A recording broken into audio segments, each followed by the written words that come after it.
Well, Chicago Wolves have just come off a brutal month, going 3-3 with just two regulation wins over that period. The top line of Bradly Nadeau, Ryan Suzuki, and Justin Robidas, which was on a tear in January and February, has chilled. There are questions with the decor, and goaltending has become a major area of concern. Joining me to talk about the recent challenges of the Wolves and what to expect in the coming month, I'm delighted to welcome back in our Storm Tracker Chicago Wolves insider, Andrew Rinaldi. Hey, Andrew. How's it going, Tom? Well, it's going great. And, some of these podcasts are fun. Some are not so much fun. And right now, of course, the situation with the Wolves is not particularly great. It's been a tough month for them. As I mentioned, 3-3 over the month. In fact, the last 10 games, they're 2-6-2. So not getting a lot better. They're still sitting in second place, in good shape. They're 6 points ahead of third place Texas in the Central. So that's good news. There's 9 games remaining. So I think they're in pretty good shape of holding that second place position. But what are you seeing? It's a combination of a couple of different factors. I wish I could just point in to just one, but I mean, I'll start off with the obvious in the fact that the Wolves have relied so much on their top guns to carry the load, especially offensively, but defensively as well. I'm talking about guys like Justin Robidas, Right. Bradly Nadeau, guys that we've mentioned 15 or 20 times every episode. It seems that we do this. And they've each missed a couple of games in this month. Robidas still out. Nadeau just came back, Right. and it's number one, it's going to throw your lines into a complete blender. Number two, it's going to put some guys who might not be quite so comfortable in these roles, kind of pushing in, seeing okay, what's going on, who's going to step up, and Juuso Valimaki was another one. I was focused so much on the forwards that by the way, this guy who came in mid-season and has been just a wonderful addition on the blue line and has had so much experience. He's been out too, and you're missing that cohesion. It messes around with your chemistry, and you can just feel it in the lineup. It's hard for them to put 60 minutes together consistently, and I feel like instead of taking it to the game to their opponents, they're waiting for the game to come to them. And when I say that, I mean you look at kind of some of the results that are going on. Blown leads. When there's been a couple of those in the game and the month, and it's very uncharacteristic of this squad. At least what I've seen earlier on in this season, and Right.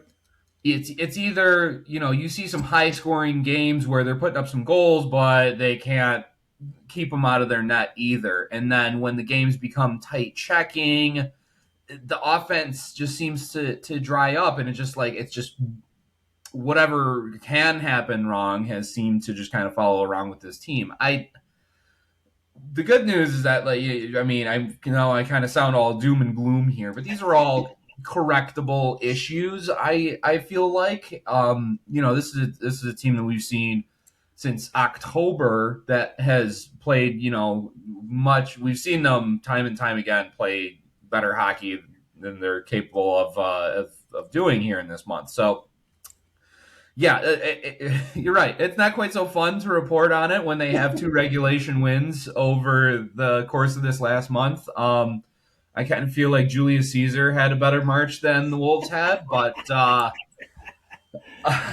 again, it's I feel like you'd rather have these issues to be able to correct now than in the first round of the playoffs. But they're kind of running out of time on that, Tom.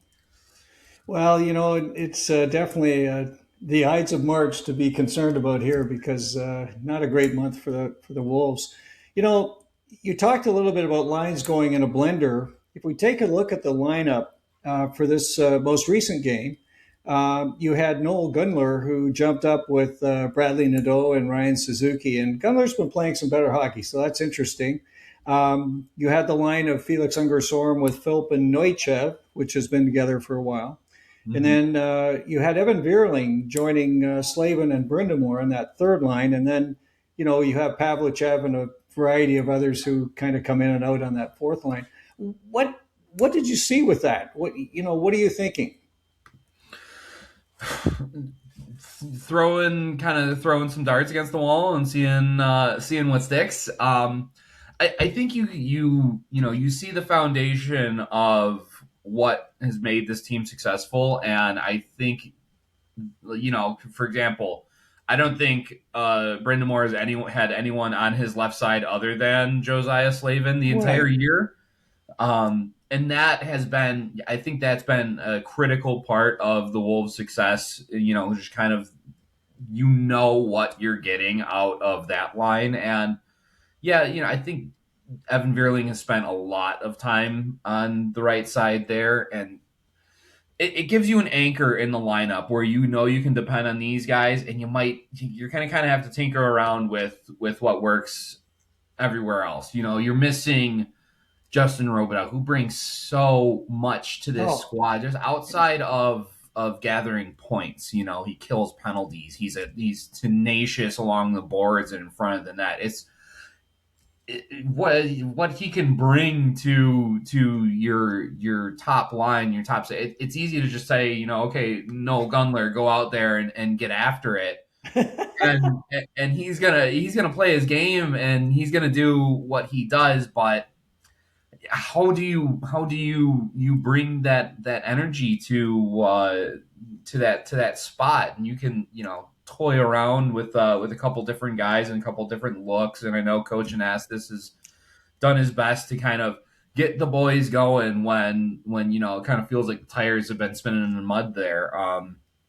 At the end of the day, you just got to kind of battle through it. Right. Again, I've said time and time again, no one in this league is going to feel bad that, you've had a couple injuries, you've had a couple call-ups.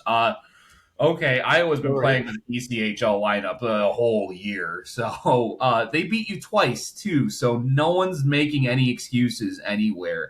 You got to show up and you gotta bring it for 60 minutes every night. And this team is just kind of, not that they've forgotten, I don't think, how to do it.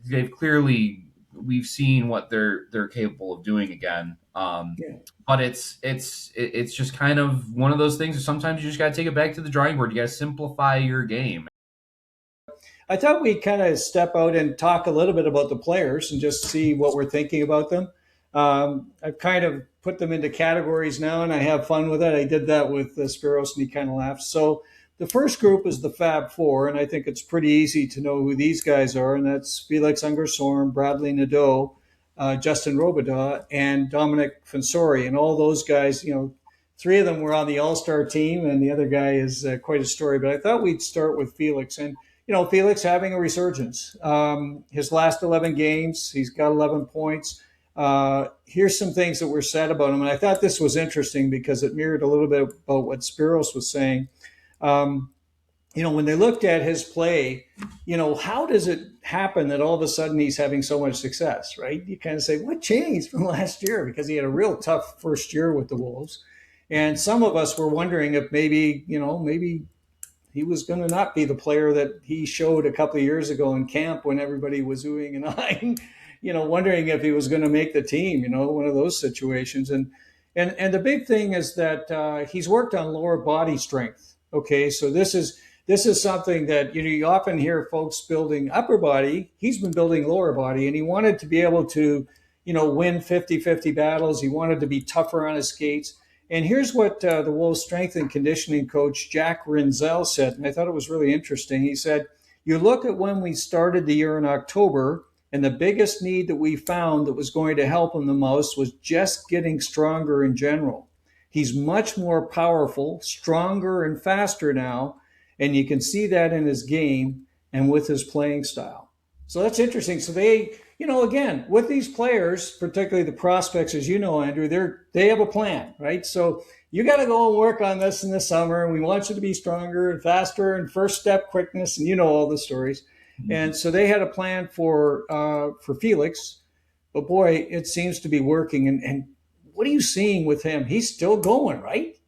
He's been getting stronger, I feel like, as the season's gone on. Even with, I know he had like a couple hiccups on the score sheet a little earlier in the season, but it never really reflected on his play on the ice. And I know I said a big point of his improvement from last year was just kind of like having confidence in himself, I want to say. But I think hearing what the from that assessment from the strength and conditioning leading into that, now him being more confident makes sense as a stronger player, stronger on the puck, stronger along the boards and in front of the net. And you see him being so much more active in those dirty areas where you get rewarded with points. And, last year was such a getting moved to center and kind of being taken out of his comfort zone.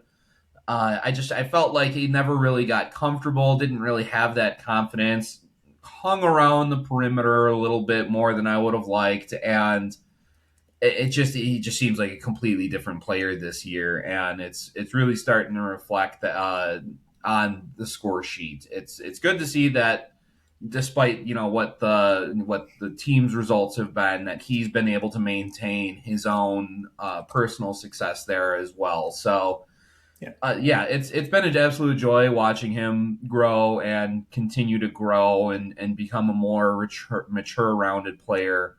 And he's like I said, he's just going to continue to get stronger as the year goes on. And I'm really interested to see kind of how, as we get into like these bigger stakes games at the end of the season into the playoffs, like, all right, like now the intensity is getting ramped up.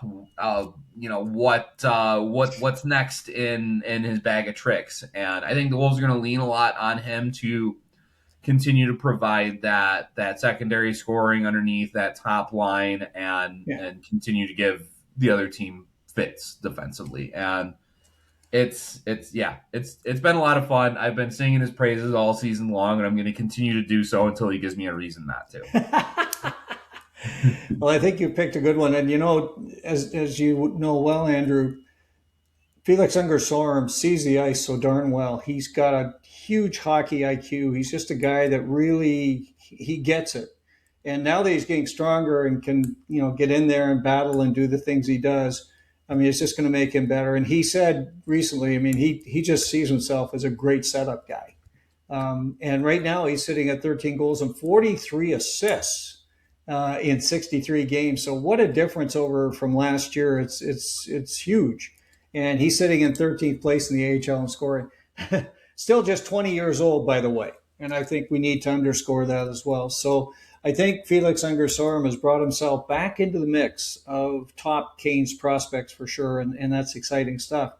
The top prospect we'll talk about for a couple of minutes, and that's the show, Bradly Nadeau. He turns 21 in May. He's been out. He's kind of been in and out a little bit. It's been tough for him. He's still got 51 points in 48 games. He's a plus 16, and that was the biggest thing that Spiros talked about, is how much he has grown defensively. He said he plays a heavy game. He's defensively tremendous. Of course, he's won a ton of awards. He's an all-star. He's everything. Where are we with this young man? Well, I mean, I guess I'm just going to have to repeat myself. For anyone who hasn't been listening to the show beforehand, because I have just kept singing this kid's praises as well. And I want to highlight again that, he is only 20 years old, over a point a game in absolutely grown men's league. I want to, again, emphasize that to anyone who might be at most knowledgeable of the AHL through like EA's NHL. This is not normal for a 20-year-old to be not just producing in the manner in which he does. Yeah, I think we all realize that he has an elite level shot and all of that. And, maybe the Wolves kind of try and force feed him a little too much in the power play. But when you have a cannon like that, you kind of have to. But Sure. his responsibility without the puck, I think, has been his biggest improvement this and just overall of this season. And it's been clear that Carolina has communicated that message to him to, of course you can shoot the puck. We want you to keep shooting the puck. Don't be afraid to shoot the puck, and he clearly isn't. But you want to take that next step, you gotta be active on the boards and the forecheck, and you gotta make sure you back check and you cover your guy, and you know how to get when and how to get that puck out at the right time. And it's just those little details that separate a Marty Ferk who can just fire the puck and do not a whole lot else, and a guy who's going to stay around in the National League for 10 years or however long they deem it to be.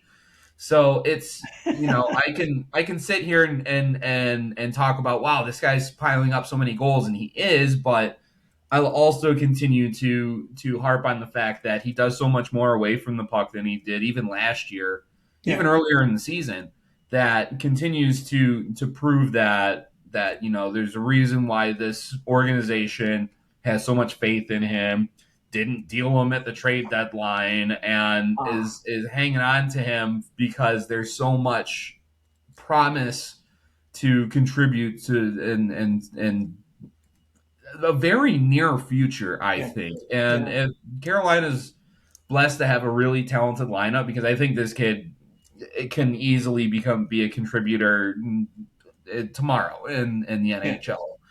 And again, I'm enjoying as much time as I can with him, because I don't think it's going to be a lot, but again, I think there's a point as these games get more intense, as the stakes become higher, how he responds to adversity. And he missed a couple of games because it's March and the Wolves, and it was just his number got called, and amongst the walking wounded, he's come back. Looked okay, I would say. I think he's kind of still battling through that bit of an ailment, but I don't think there's anything super concerned to be with him. I think he's gonna roll around kind of with the game that we've become familiar with and into the playoffs. And I hope Chicago, myself, Carolina, everyone is expecting him to be a major factor in the postseason rush.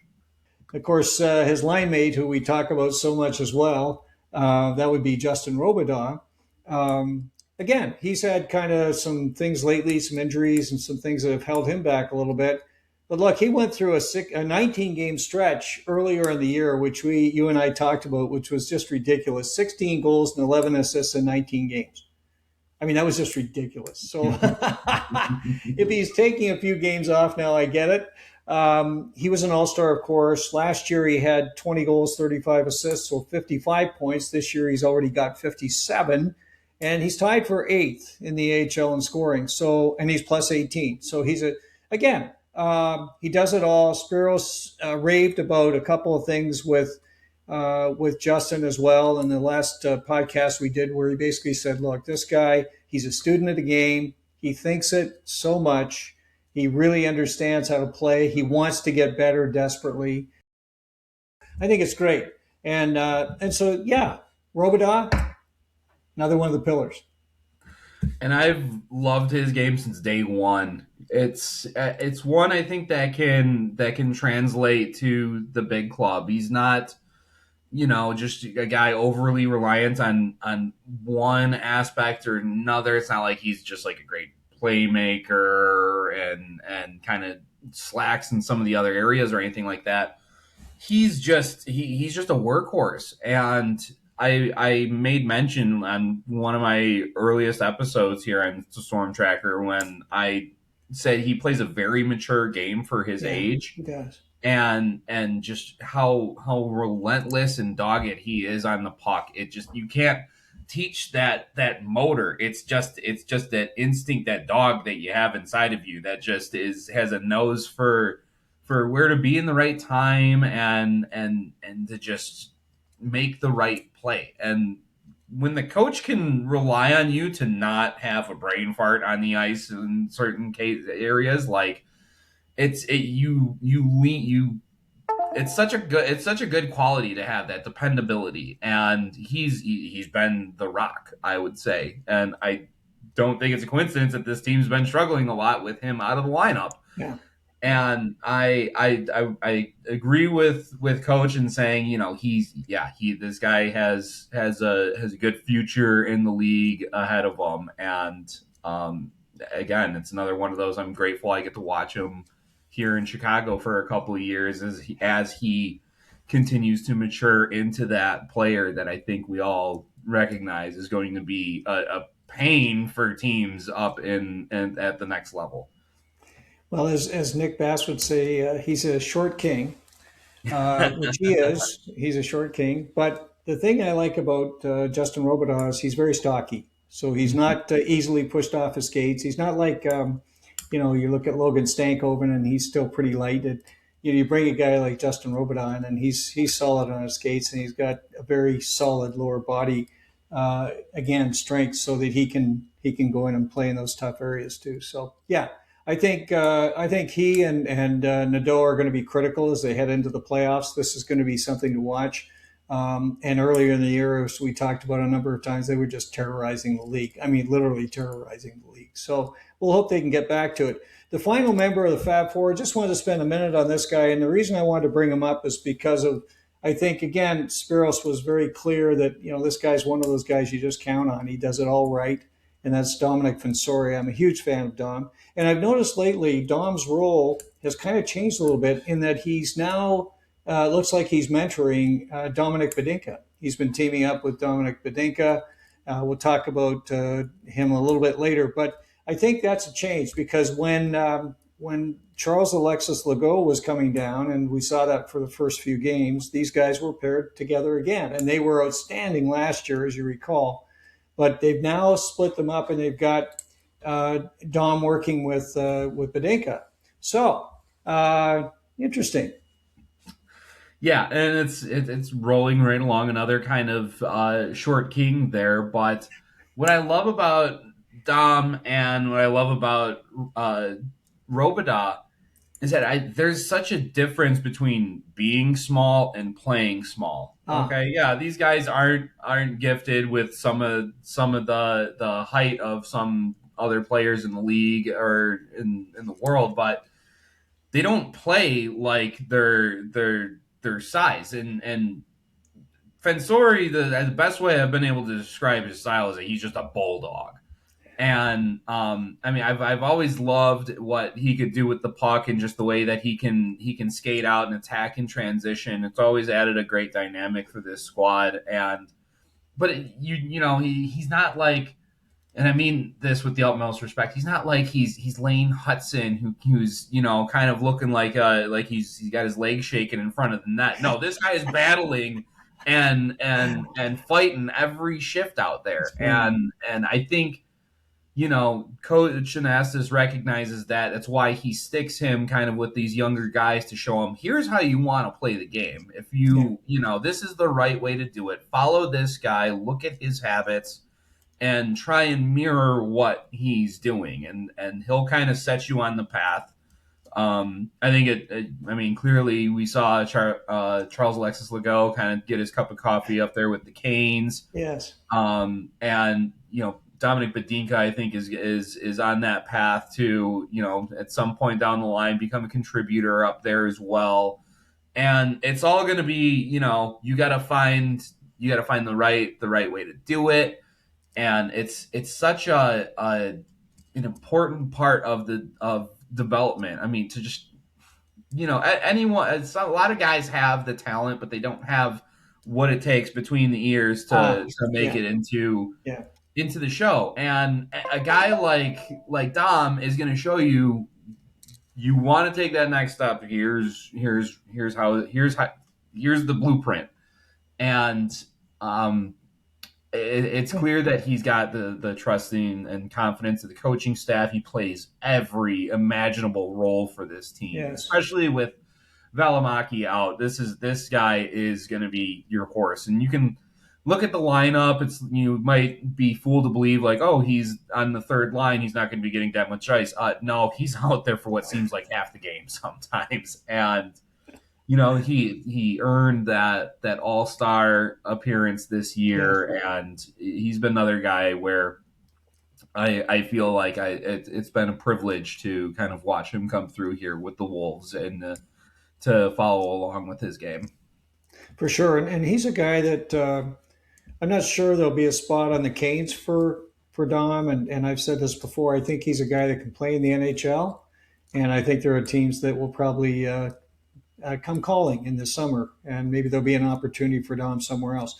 The thing about Dom that always you have to think back to is, I mean, he had a very a distinguished college career, and of course he was a Hobey Baker nominee a couple of times. So he's a guy that certainly he was recognized back then as a player with a lot of skills. So great stuff on Dom. The reinforcements, I talked a little bit about them last month. There were a bunch of folks that came in, trying to shore things up. Carolina got involved in some of it, of course, and you had the Wolves also getting involved. I wanted to just mention a couple of the guys because I think they're significant or could be significant. One of them, of course, you have talked a lot about in the past, and that's Juuso Valimaki. Valimaki, again, he's a guy that was drafted in the first round by Calgary, 17th overall, so he's got a great pedigree. He's had some good success in the NHL, particularly with Arizona. But injuries have been kind of the bane of his existence, and we see that he's injured again. But he's been on a tear point-wise with the club and has been playing well. Yeah, you saw why this guy had a role up in the National League for such a good time and was a dependable player up there. And I remember in the Western Conference Finals in that Calder Cup run when he was on Stockton in front of Dustin Wolf and was just he was so frustrating on the forecheck because of his ability to get the puck and get it moving up before the forecheckers even could get breath on him, and it just you could recognize kind of what the talent this guy brought almost immediately, and it was so exciting to get him, and he's been great here in Chicago and putting the points up and being a steady presence on the blue line.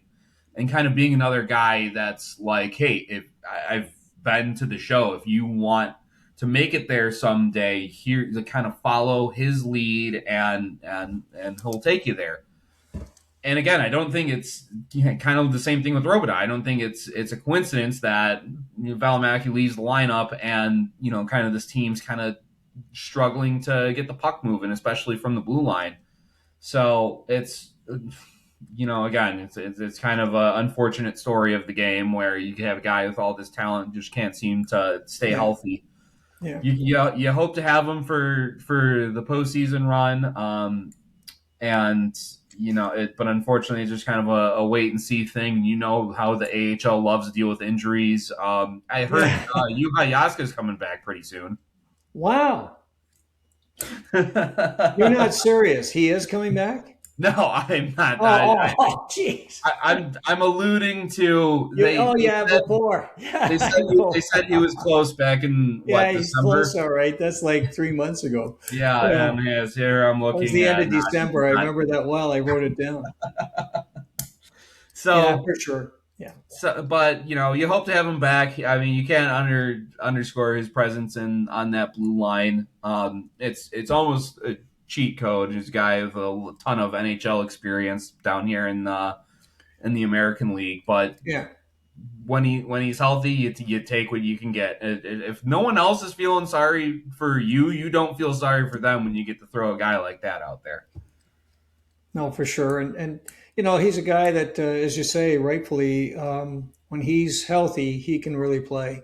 And he was on the Team Finland roster for the Four Nations last year, as we had talked about before, and so he's a guy recognized with a lot of talent. But again, it's it's some of those serious injuries he's had, and he had a couple of them in a row, which was not great. But hopefully he'll come back soon. Another guy I wanted to mention because I just don't think he's quite getting it done the way that he possibly could, and that's surprising me, is Viktor Neuchev. Corey Pronman of The Athletic said this about Neuchev. He said he doesn't have the stats and accolades of top prospects, but when you watch him, it's easy to see the NHL potential. He has great hands and shows great offensive creativity as a handler and passer. And Corey is one of the most knowledgeable in prospects, as you know. You know, he's a guy that was drafted in the third round. Goodness, he played in the KHL full time as a 19-year-old, which is insane. It just doesn't happen with automobilists. Played 57 games. This year, he's just not getting it done. And I know when he had just recently joined the Wolves, and I was talking to Spiros, I mean, he had some high hopes for him, but he just doesn't seem to be getting it done. What's going on with Neuchev?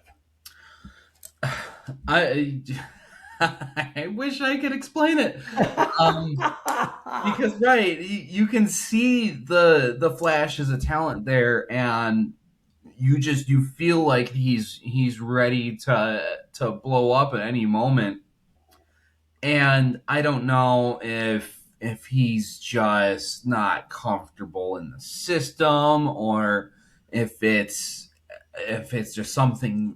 It has to be mental. That's the only way I can explain it, because the guy's got all the tools to make it happen.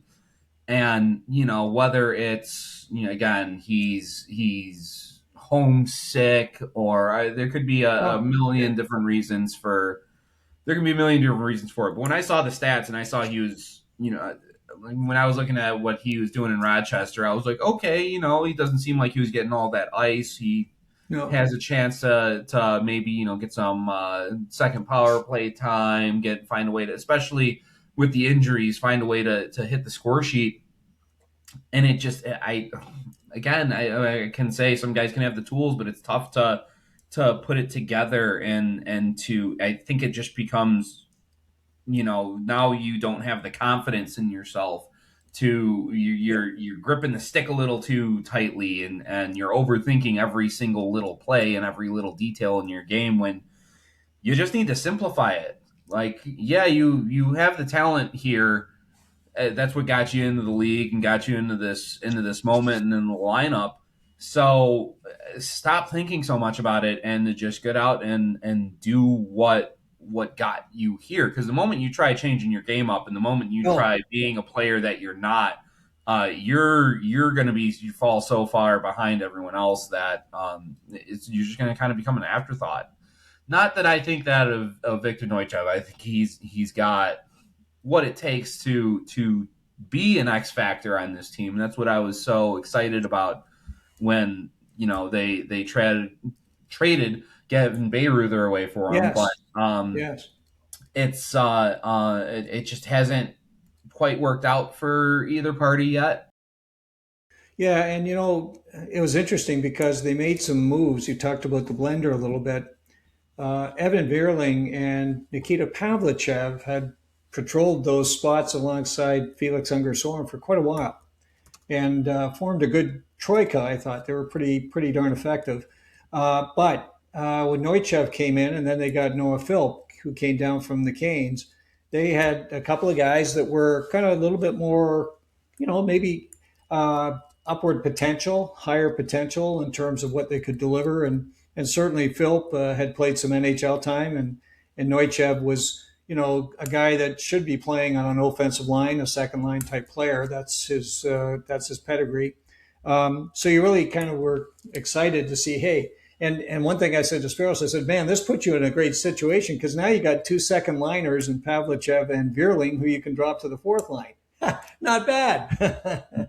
So it's kind of an interesting story, but Philp hasn't set the world on fire, and I think Neuchev is also struggling a little bit. So we'll have to keep an eye on those guys and see what they do. I'd like to see some action from that line. I think it's kind of like the Hurricanes situation. There's so many mirrors to the teams. It's amazing. They need some secondary scoring on the Wolves, and that line has to deliver some of it. So you've got a guy that can lead it in Felix Unger Sorum, and the other two guys have got to help as well. Okay, let's move on to a group I call the Unsung Heroes. And I wanted to really highlight one guy because, boy, oh boy, he's just been incredible. His last 16 games, he scored 7 goals. He's a defenseman, which is kind of interesting. And he just was awarded the Breslin Unsung Hero Award by the team. And that's, of course, Ronan Seeley. Seeley's one of those guys, you don't hear much about him. He's behind, you mentioned 4 or 5 other defensemen, and then Seeley's name pops in. But he has really taken his game to another level this year and really shown it. And the one thing I've always liked about Ronan, and I've seen him in the prospect showcases and development camps and so on, this guy can skate. And he plays a smart game. And he was a big offensive guy in junior. And we're seeing some of that right now. Still just 23 years old. Man, Ronan Seeley. he is unsung, but I kind of don't. It's not that I don't understand how he manages to fall into that, because he's played, top line on this defensive pairing for what seems like all season long, and he's just been so dependable. But he's not, unless recently, which is kind of the goal scoring has started really kind of showing itself. But he's not a guy who shows up on a lot of highlight packages, and right. if you're not paying attention to the little details in his game, and it's like, wow, that was smart. That was a good play to get away from the forechecker there. It's hard to really show out if you're just a highlight watcher. But he's been just steady. There's a steady calmness that I really like about his game, where he doesn't really get rattled, whether it's a guy barreling down on forecheck or what. But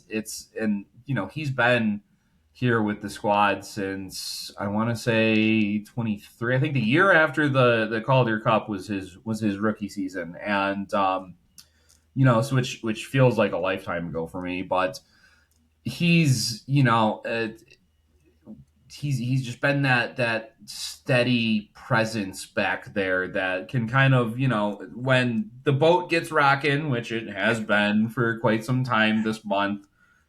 He's a guy you can rely on to kind of steady it, take the, let's lower the heartbeat down a little bit here and not quite get ahead of ourselves. And I've really appreciated what he's been able to bring down to that blue line. I think I think it was a deserved award. Unsung, I should probably sing more about Ronan Seeley, and maybe he won't be so unsung. But he's been a great presence on that blue line for the Wolves this year. Well, and the two guys that kind of the runner-up in third place on the Unsung Award were not a surprise, and we've talked about them a lot too, and that's Evan Vierling and Nikita Pavlichev. And last month we were doing the Unsung Heroes with Spiros, and I did not drop Pavlichev in there. I had him on the list, but we were kind of moving along, and he came back later on and said, I've got to talk about Nikita Pavlichev and the work that he does. And again, he's on pace for his best season. Pavlichev, Vierling is having his best season. And we had talked a little bit about Evan before, and he's a guy that came out of junior. He had a big year in juniors last year in Barrie, and that's a great program. I happen to be from Barrie, so I can share about that a lot. But he's another one. And so those two guys, they're going to get it done for you. They're on the fourth line or third line, whatever you need. They can move up and down the lineup, which is great. And I think whatever, credit that they're getting or attention or notice, whatever you want to call it, I think is well deserved. So we'll keep an eye on those guys. I did want to mention Noel Gunler just for a minute here. And he's kind of on that second tier. I put him in the unsung hero side because he's been doing some great work lately. Kind of a bit of news that came out on Noel recently. He is going to head to Djurgårdens next year in the SHL, so he's going to go back to Sweden. He's 24 years old. Look, he'll be 25 next year. He's not going to be playing for the Hurricanes. So, you understand he's going to go back. He's going to get a pretty good deal, apparently, and he's going to have a key role for Djurgården, which is kind of cool. Again, a second-round pick, 6'2", 180 pounds. He was a guy that when they drafted him, the sky was the limit. A great natural goal scorer, could do it all. he's just never quite taken it to that next level. Yeah, every time I've made an instance saying some guys have talent but then just can't seem to put it together, there should be an image of Noel Gunler kind of like right above my head. And I remember he came over from Sweden the year of the Calder Cup and was part of that run. He even had some time on Vasily Ponomarev's wing, where I thought Right. woo, this is going to be a spicy combination for the next little while. And I just never could really put it all together. He would have a couple game streak where he looks like it's like, okay, here's the coming out party, and then for the next 10 games, you might as well have not just been a jersey kind of hanging out there out on the ice. And I can't really just again. It's some guys. It's all mental. He's had the tools to be a solid player in this league and even to make an appearance in the next one. And it just it's beyond my explanation at this point. He's had opportunity after opportunity to take over and make a name for himself, and just been passed up on the depth chart here and there, and just kind of hung around, contribute a little bit here and there, but never took the game over kind of quite as we kind of were all hoping in Carolina and in Chicago. So, I wish for the best for him. Maybe getting back home to Sweden, he'll kind of it'll be easier. It'll be easier for him. You're around friends and family, and it's a culture you're familiar with, and you get to play the game you love. I certainly am jealous of him to do that. So it's it's been a fun couple of years with him. Would have loved to see him a little more, but I wish him all the best. Yeah, I think that's about right. And I'm like you. At different times I thought, boy, he's going to break out, and he shows some of that excellent offensive capability he has. But it's the consistency, which I think is the big key. And again, good for him. He's got a nice future ahead, and he's playing hard right now. So he's a consummate pro, and that's all you can ask. Moving on to young studs, we've talked about these guys before. Domenick Fensore, of course, getting more playing time. He's coming along nicely. He's just 20 years old. Gleb Trikozov scored the other day, which was kind of nice. And you mentioned he got in a little bit of a skirmish, so he's been doing his thing.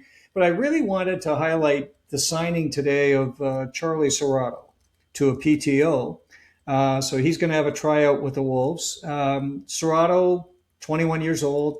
Again, he's been doing very well the last couple of years with Penn State. This year was a bit of an injury tough year. Last year, he hit 38 games. He had 42 points, so he was really coming on strong. And at the start of this year, he was actually leading Penn State in scoring alongside Gavin McKenna, who, of course, is one of the top potential draft picks this year. He's kind of rated in the top 2 or 3. So they have a guy that that they were really looking at, and here's Cerrato, who was going about his business. And Cerrato is an interesting player because he kind of plays older than his age. He's not an 18-year-old trying to come in or a 19-year-old, so he's a guy that's had a little bit of time to kind of grow up. He's 6 feet, he's 190 pounds, so he's not a little guy. He plays a heavy game. He likes to get in. He likes to make things happen. He's a buzzsaw. He's all over the place on the ice. So I guess the interesting thing is, where do we see Charlie Cerrato with the Wolves? It sounds like you're just describing Justin Robidas there for a second.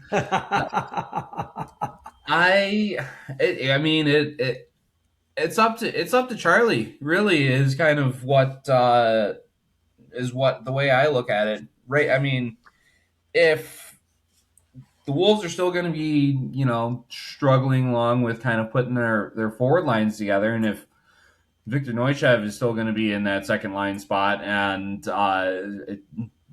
not providing the way that we kind of thought that he was going to, they'll ease Charlie in for, a couple of games and kind of see what's going on. And if, again, as I was just talking about grabbing opportunities, if this guy has that hunger coming out of college and really kind of establishes himself early on, I think there's certainly an opportunity there to move up into the lineup and really kind of establish himself into a good middle six role here on this team. And it's up to him. If he comes up and wows the coaching staff and forces their hand, like, I'm playing too good, you can't sit me. It's there's certainly hasn't been a ton of roadblocks ahead of him the way that this team's playing this past month. And I would give him. I would give him the chance to go out and kind of challenge the rest of the lineup as well. If this guy is going to be coming out of college and is going to, he wants it. Are you going to let him take your spot in the lineup, or are you going to go out there and are you going to play a full 60 minutes and not blow a lead or not chase the game around and wait for it to come to you? Go out there and take it. So I think this might be a kind of a good thing for some of the other guys in the lineup to splash some cold water on their face and kind of get things corrected that they might have kind of let slip away from them these last handful of games here. And again, I almost said the ball's in Charlie's court, but I'll say the puck's on his stick of what there happened. There you go. Well, Charlie is the number one center prospect for the Hurricanes right now, for sure. And they surprised a lot of folks drafting him last year in the second round. I mean, he was not kind of positioned there at all. And the Canes went and kind of made some interesting moves with him and some others. I think it's going to be interesting to see him, and I think he could be a nice shot in the arm for the Wolves as the Wolves get set to go into playoff hockey. If they can get some of these other walking wounded back and add a guy like Charlie Cerrato, thank you.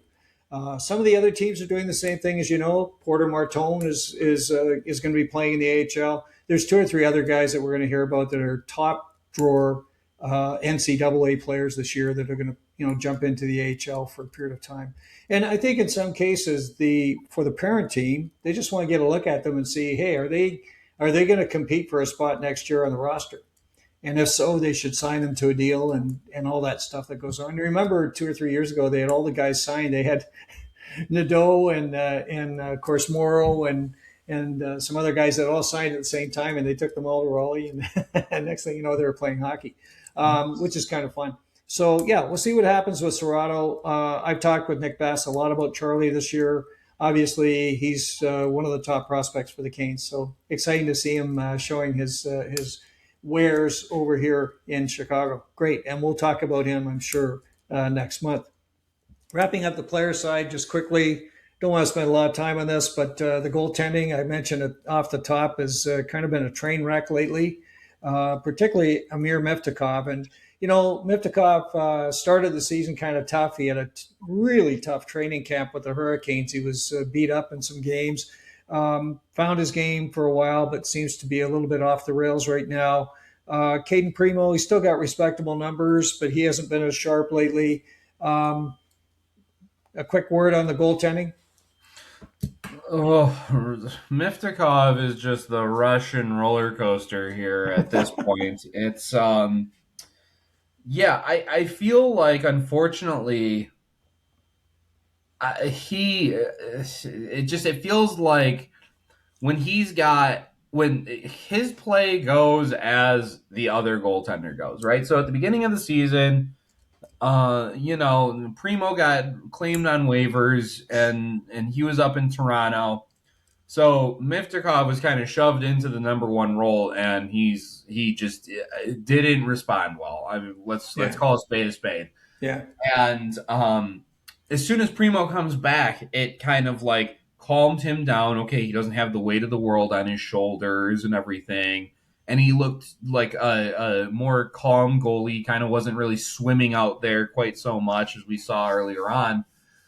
And now Primo at the end of February kind of went through a pretty big struggles, kind of cleaned up some of that stuff, but he's both kind of faced some high quality shots and has just kind of not quite looked the same as he had earlier in the season.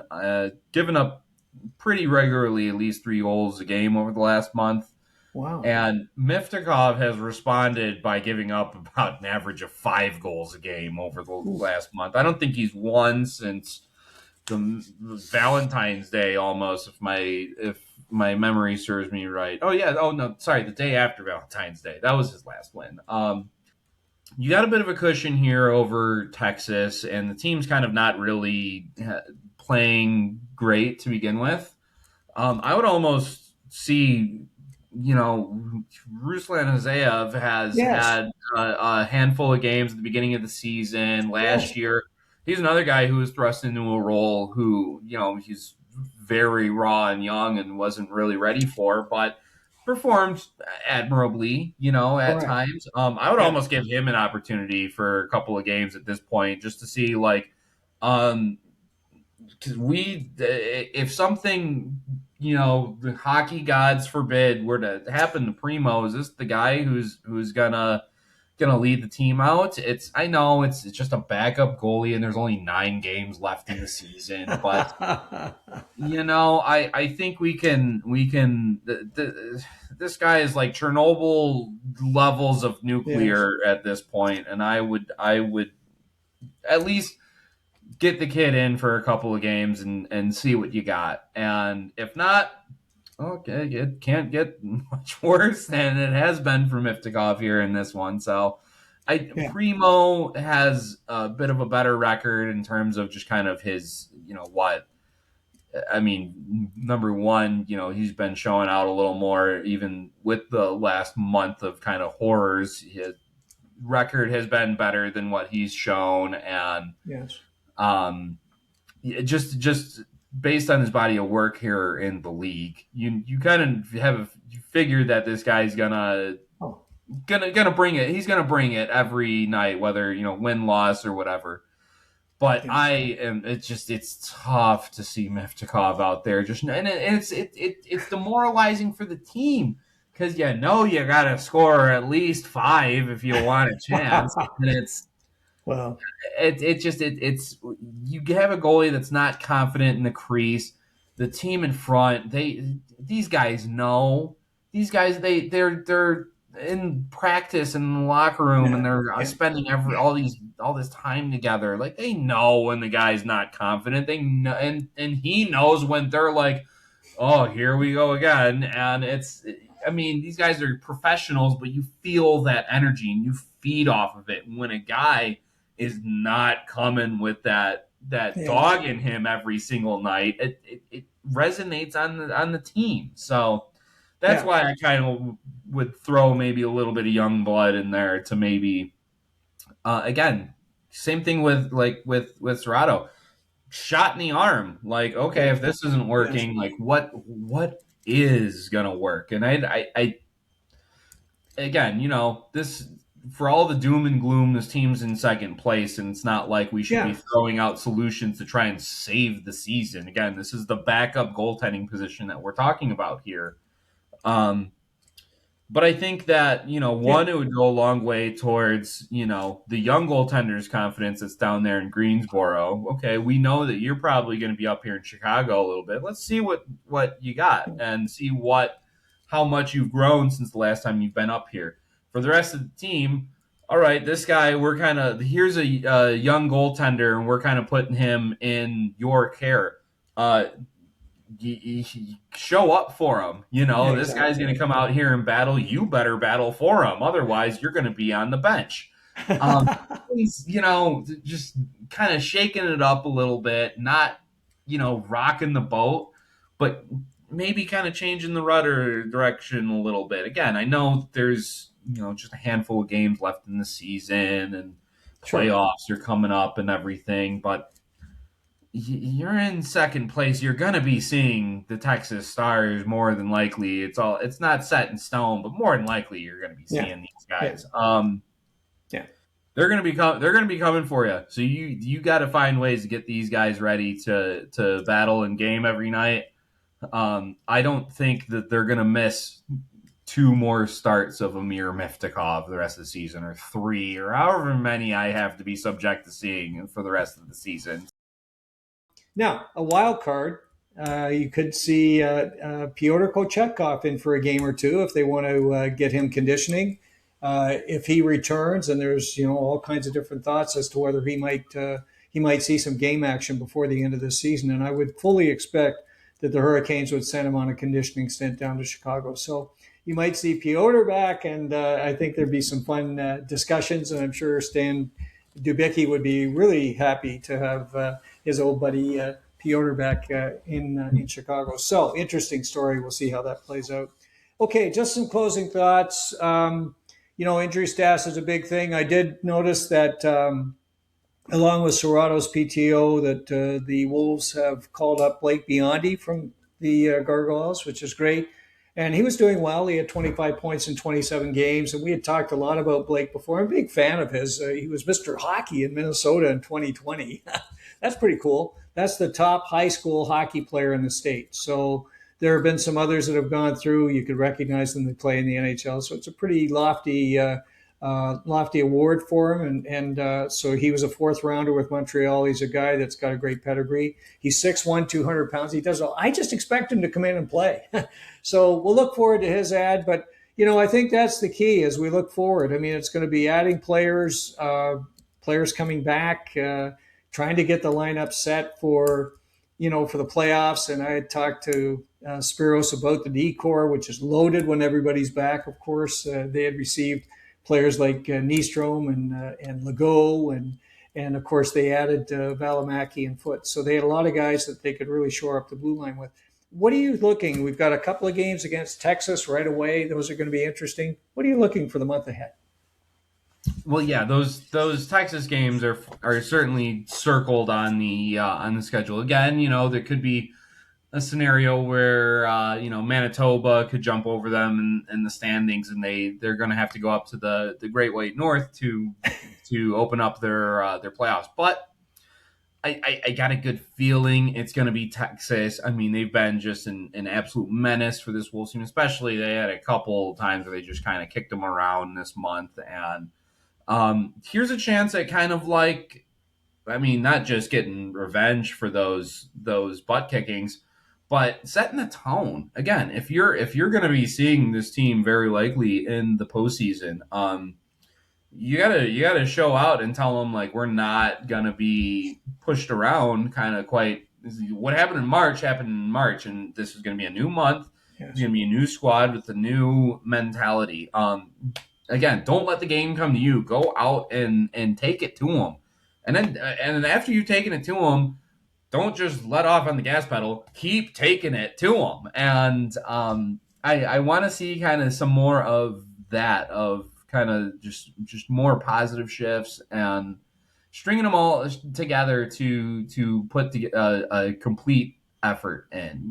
There's been a lot of good, as yes, we've talked about on individual performances here and there, but everyone has to kind of pull on the same rope at the same times. And it's, of all the doom and gloom that there's been this last hour, none of these issues are incorrectable. Right. And this team has played long stretches of great hockey, and I think right, that's really what I'm looking forward to. What the results almost don't matter. I mean, yeah, right, I'd love to see some wins, but just kind of getting back to that brand of Chicago Wolves hockey, and just, what I've seen earlier in the season, just the puck possession dominating in the other team's zone for long stretches of time. More of that would be great. And tune it up, see if, some of these young kids coming in will step up and make a name for themselves, and dial it in, because the playoffs are coming, and it's no prisoners are going to be taken. There's no more room for passengers. It's all hands on deck. Yeah, and I believe if there's someone that can do that is the leadership role of Spiros Anastas. I believe very strongly in Spiros, of course, and I think he's the right guy to get them back firing on all cylinders. And so much of it is just getting the players back and getting them kind of back into their mojo again and playing the way they can. And, they're coming back from injuries. It takes 2 or 3 games here or there to get their wheels going or whatever the case may be. But hopefully they're all back soon. And the other thing, I just thought I mentioned this as we kind of wrap that part up, is that if they get into any tough situations, they've got Turcotte and Giovanni Smith available.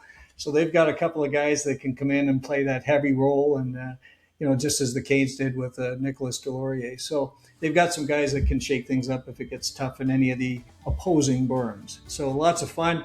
And of course, we'll be back next month to talk about the start of the playoffs. We hope it's a long run for the Wolves, and of course, some of the young players and what they're going to be doing here as they come in and join this run for the Wolves. So, as always, Andrew, great information. It's tremendous to hear about all the great things happening with the Wolves. For those of you who've been watching or listening, thanks for spending time with Andrew and I. It's great fun talking Chicago Wolves for sure. If you like this episode, please press the like button. If you have any questions or comments, put those in the comment section as well. And of course, if you want to be alerted of future episodes of Storm Tracker, please press the subscribe button and the bell, and we'll alert you just as soon as they're available. As always, Andrew and I are delighted you spent time with us, and we look forward to getting together with you real soon right here on Storm Tracker.